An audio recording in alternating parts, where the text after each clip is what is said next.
io non ne posso più. Monsignore, qui non si trova mica niente, sa. Io mi riposo un po'. Dia qua.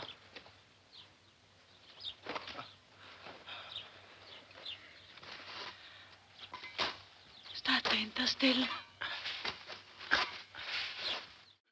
En nuestro episodio dedicado a las noches de Caviria y el viaje hacia el final del neorrealismo, ya habíamos hablado de las películas de Federico Fellini en la década de los años 50.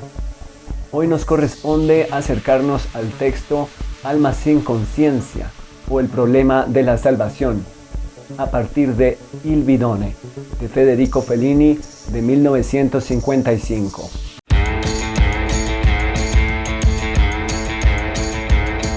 Este artículo fue originalmente publicado en 1956 para France Observateur. En él, André Bazin se detiene en la idea o el concepto de alma en la película Il Bidone, o La Trampa, o Alma sin conciencia, de Federico Fellini. Y ya en el texto que estudiamos en nuestra entrega anterior sobre Messier Ripois, André Bazin también observaba una idea relacionada con el nacimiento del alma. En el texto presente, André Bazin también se va a detener en el alma a través del personaje principal de la película Il Bidone, Augusto. Escuchemos a André Bazin. Augusto, el héroe del film, muere en efecto por haber tratado de estafar a sus compinches, pretendiendo haberse apiadado de la niña paralítica cuyos padres acababan de ser engañados por su banda. En realidad, quería guardarse el dinero para ayudar a su hija a seguir sus estudios. Desenmascarado, le abandonan agonizante en un terraplén junto a la carretera de montaña, donde ha tenido lugar el ajuste de cuentas. Se comprende que si realmente se hubiera dejado conmover por la pobre campesina, Augusto quedaría rescatado y moriría inocente para mayor satisfacción del maniqueísmo que preside los happy ends comerciales. Y aquí Bazin describe el final de la película Il Bidone, que de la misma manera como comenzó, Augusto se hace pasar por un monseñor que trata de estafar a una familia pobre campesina. La única diferencia es que Augusto, al final, se queda hablando con aquella niña paralítica a solas. Y nosotros como espectadores tenemos acceso a la conversación, pero los compinches de Augusto no van a saber qué ocurrió. Augusto trata de engañarlos diciéndole que se apiadó de la niña y que, en palabras más, palabras menos, le devolvió el dinero que estafó a sus padres.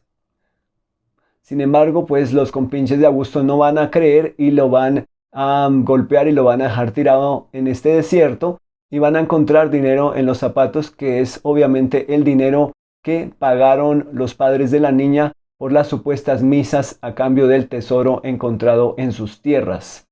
Continúa André Bazin. ¿Augusto es bueno o malo?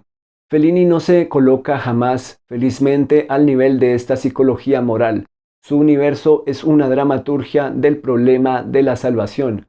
Los seres son lo que son y lo que llegan a ser, no lo que hacen. Sus actos no les juzgan ni objetiva ni subjetivamente por el mal o el bien que producen, ni por la rectitud de sus intenciones. La pureza del ser se sitúa más profundamente. Para Fellini se define esencialmente por la transparencia o la opacidad del alma, todavía más, si se prefiere, por una cierta permeabilidad a la gracia.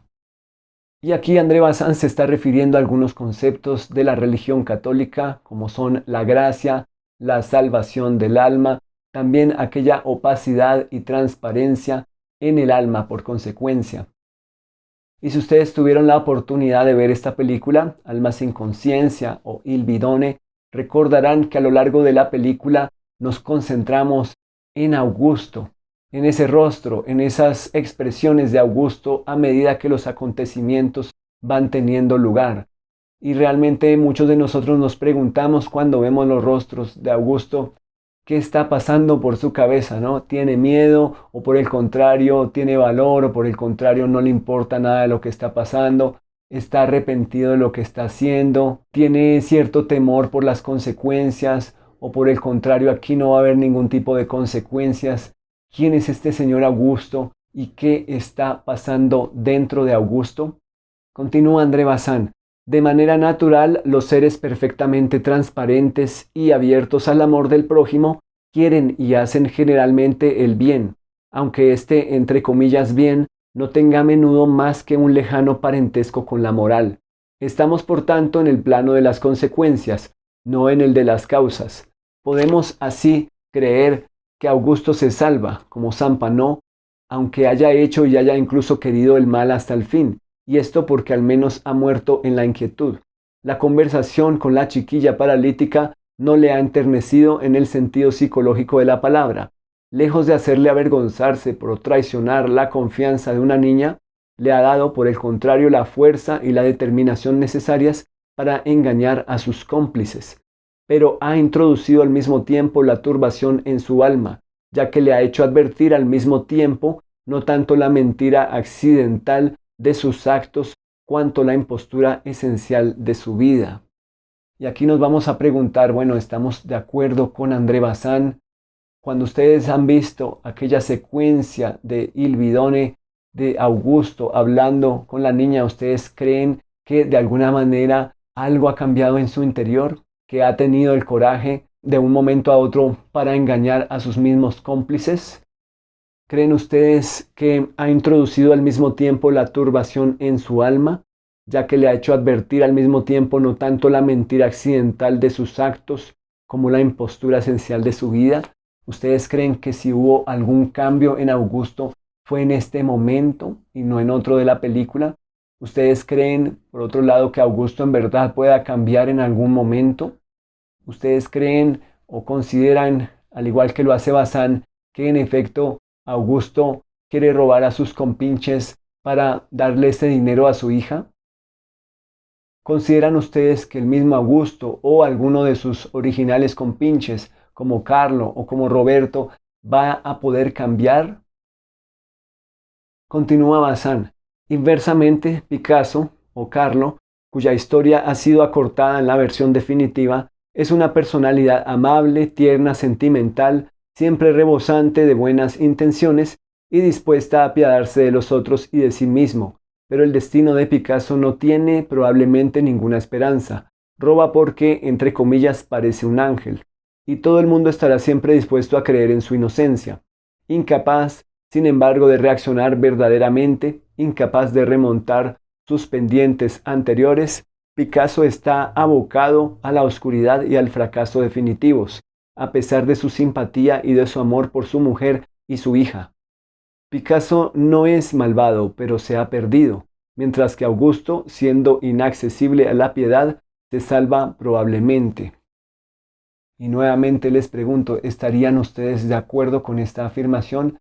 ¿Creen ustedes que hay más posibilidades de salvación, entre comillas, para Augusto que para Carlo o, entre comillas, Picasso? Y aquí hay que hacer una distinción entre los tres personajes principales. Empecemos por Augusto, quien asumimos que es consciente realmente de lo que implica ejercer aquella, entre comillas, profesión de estafador a su edad, a sus 48 años, cuando habla con un personaje como Carlo y le dice que pues él todavía está a tiempo de buscarse otra vida, ¿no? Otra profesión.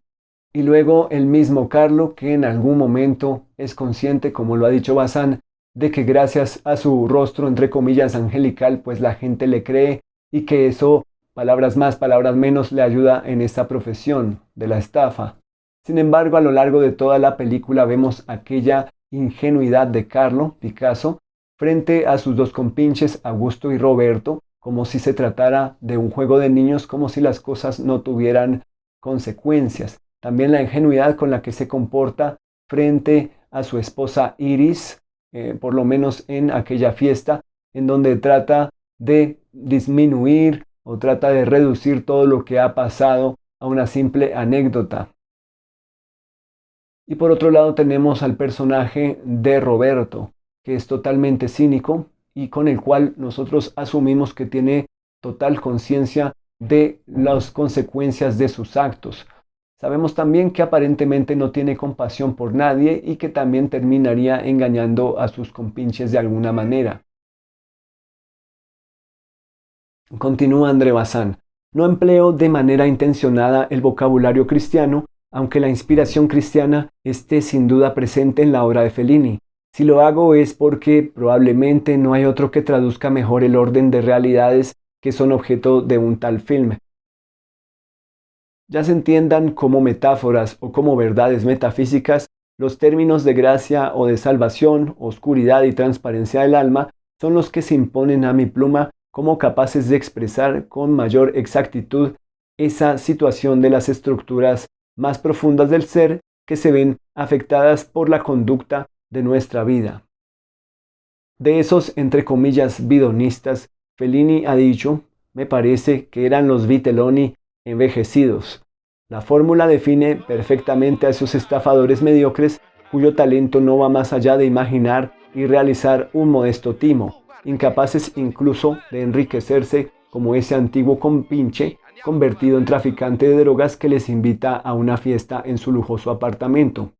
Esta secuencia extraordinaria, donde volvemos a encontrar una vez más el tema mayor del cine contemporáneo, el del surprise party, es el mejor momento del film.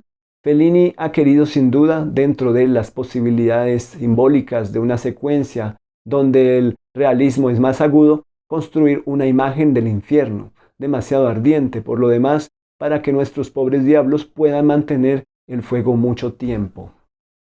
Y aquí Bazin propone una interesante idea diciendo que los personajes de Il Bidone, Augusto, Roberto y Carlo, son la versión mayor de aquellos personajes de I Vitelloni. Recordemos aquellos muchachos que se la pasaban haciendo paseos en las calles por la noche, se la pasaban haciendo también pequeñas estafas, mintiendo a sus padres, mintiendo a sus parejas y, en fin, tratando como de darle la espalda a las responsabilidades. Aquí estos Vitelloni ya han crecido y se dedican a estafar precisamente a las personas más humildes, a las personas que no pueden defenderse.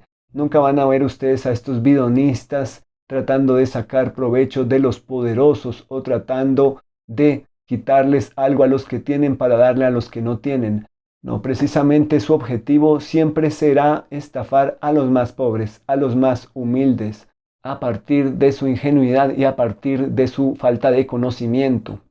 Recordemos que hablando de un personaje como Oscar Donofrio de Las noches de Caviria, André Bazin también se refiere a aquel como un bidonista. Y recordemos que sigue el mismo patrón, estafar a una persona bastante humilde, que es el personaje de Caviria en aquella película. Y recordemos que también en aquella película, Las noches de Caviria, al comienzo del film, Caviria también es víctima de otro bidonista, que aparece interpretado por el mismo actor Franco Fabrizi, que hace el papel de Roberto en Il Bidone. Continúa Bazin, y me doy cuenta de que apenas he contado la, entre comillas, historia. Y es que sin duda el lector ha leído el resumen muchas veces. Pero es sobre todo porque este film no incita a hacerlo. Aunque fértil en episodios insólitos y divertidos, el mérito de la película no hay que buscarlo en el pintoresquismo. Detenerse en ello no llevaría más que hablar de lo accesorio. Alma sin conciencia está construido, o más bien creado, como una novela, desde el interior mismo de los personajes. Fellini no ha pensado nunca, seguramente, al concebir una situación, en su lógica ni todavía menos en su necesidad dramática.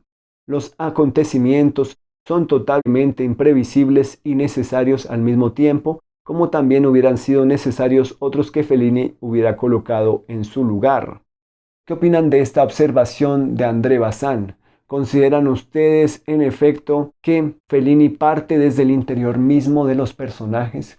¿Cómo sería partir del interior mismo de los personajes? Partir del interior mismo de Augusto. ¿Cómo está mostrado o cómo podría estar mostrado este interior de un personaje como Augusto o el interior de un personaje como Carlo Picasso? ¿Está mostrado su interior?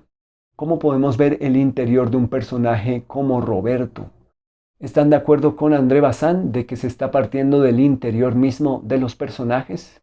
¿Consideran ustedes que hacia el final de la película en verdad llegaron a conocer a algunos de estos personajes, incluso a predecir sus próximas acciones? Continúa Bazán. Si me hiciera falta comparar este rincón del mundo con un universo novelístico conocido y a pesar de todo lo que puedan tener de oposición en los detalles, elegiría sin duda el de Dostoyevsky. Como en el caso del novelista ruso, también para Fellini, los sucesos no son más que los instrumentos tremendamente accidentales de las vacilaciones de las almas y nunca suponen nada de estéril, nada que interese fundamentalmente su salvación. El bien y el mal, la felicidad y el sufrimiento, no son en estas perspectivas más que categorías muy relativas con relación al problema absoluto con el que estos héroes se ven enfrentados y que habría que llamar, aunque empleemos una vez más la misma metáfora, el problema de la salvación. ¿Creen ustedes que el personaje de Carlo Picasso en verdad fue sincero con su esposa al prometer que iba a cambiar, pero que varias escenas después volvemos a ver en las mismas andanzas?